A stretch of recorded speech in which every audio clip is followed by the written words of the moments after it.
اللہ کے نام سے شروع کرتا ہوں جو بڑا مہربان نہایت رحم کرنے والا ہے۔ اللہ پاک سے دعا ہے کہ اللہ پاک آپ کے تمام جائز خواہشات کو پورا فرمائے، آمین۔ تمام ناظرین کو اسلام 313 چینل پہ خوش آمدید۔ بنی اسرائیل کے 2 بھائیوں کا واقعہ بیان کیا جاتا ہے کہ بنی اسرائیل میں 2 بھائی تھے جن میں ایک مسلمان تھا اور دوسرا کافر تھا۔ دونوں دریا کے شکاری تھے۔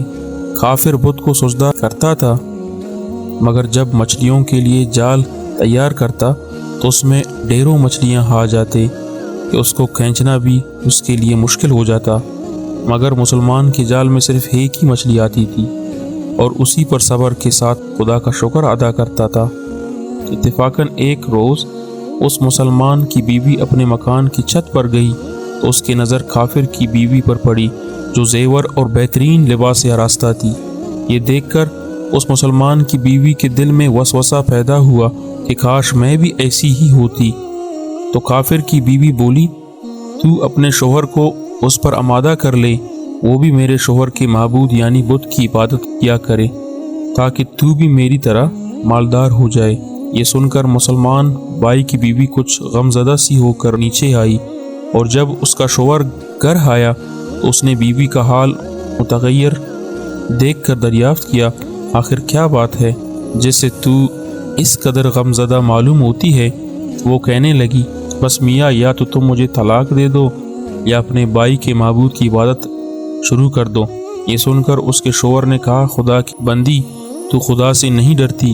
ایمان کی دولت ملنے کے بعد یہ کفر کی باتیں کرتی ہے؟ تو عورت بولی، بس مجھ سے اب زیادہ باتیں نہ بناؤ، میں بھی دوسری عورتوں کی طرح اچھا لباس اور اچھے زیورات پہننا چاہتی ہوں۔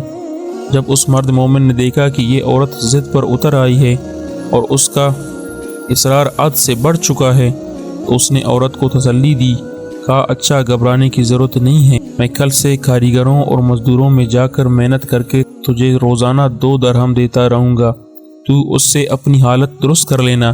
یہ سن کر عورت کو کچھ تسکین حاصل ہوئی اور سویرے ہی وہ مومن مرد مزدوری کی تلاش میں نکلا، لیکن کسی نے اس سے حال تک نہ پوچھا۔ یہ دیکھ کر وہ دریا کے کنارے پہنچا اور شام تک اللہ کی عبادت میں مصروف رہ کر رات کو جب گھر آیا تو بیوی نے دریافت کیا، آج تم کہاں تھے؟ وہ کہنے لگا، میں بادشاہ کی خدمت میں مصروف تھا، اس نے مجھ سے 30 دن کام کرنے کی شرط کی ہے۔ عورت نے کہا کہ آخر وہ بادشاہ تم کو کیا دے گا؟ تو اس نے جواب دیا کہ میرا بادشاہ بڑا کریم ہے اور اس کے خزانے مال و دولت سے بھرے ہوئے ہیں، وہ مجھے وہ دے گا جو میں چاہوں گا۔ چنانچہ اسی طرح برابر وہ اپنے معبود برحق کی عبادت میں مصروف رہا، اور 30ویں رات ہوئی تو بیوی نے کہا، سنو میاں، اگر کل تم نے مجھے مزدوری لا کر نہ دی تو تم مجھے لازمی طلاق دے دینا۔ یہ سن کر اس کو اس قدر پریشانی لاحق ہوئی، اور 30ویں صبح کو اس نے ایک یہودی سے کہا کہ کیا تم مجھے مزدوری پر لگا لو گے؟ یہ سن کر یہودی کہنے لگا کہ ہاں، تم کو مزدوری تو مل جائے گی، لیکن شرط یہ ہے کہ میرے پاس تمہارے کھانے پینے کا کوئی انتظام نہ ہوگا۔ چنانچہ وہ مرد مومن روزے کی نیت کر کے یہودی کے ساتھ ہو لیا۔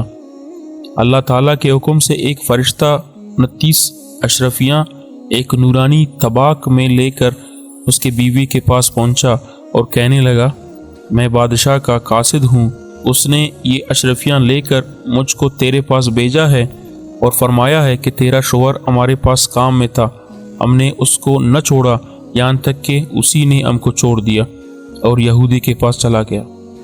اگر وہ ہمارا کام کرتا تو ہم اس کو اور زیادہ اجرت دیتے، بس یہ ایک اشرفی کی کمی اسی وجہ سے ہے۔ چنانچہ وہ عورت ان اشرفیوں میں سے ایک اشرفی لے کر بازار گئی۔ سونار نے اس کی 1000 قیمت عورت کے ہاتھ میں رکھ دی، اور جب شام کو وہ مومن مرد گھر واپس لوٹا تو عورت نے اس سے دریافت کیا، آج تم کہاں تھے؟ اس نے جواب دیا کہ آج میں ایک یہودی کے کام پر گیا ہوا تھا۔ تو بیوی کہنے لگی کہ آخر بادشاہ کی خدمت ترک کر کے تم دوسرے کی خدمت کیوں کرتے ہو؟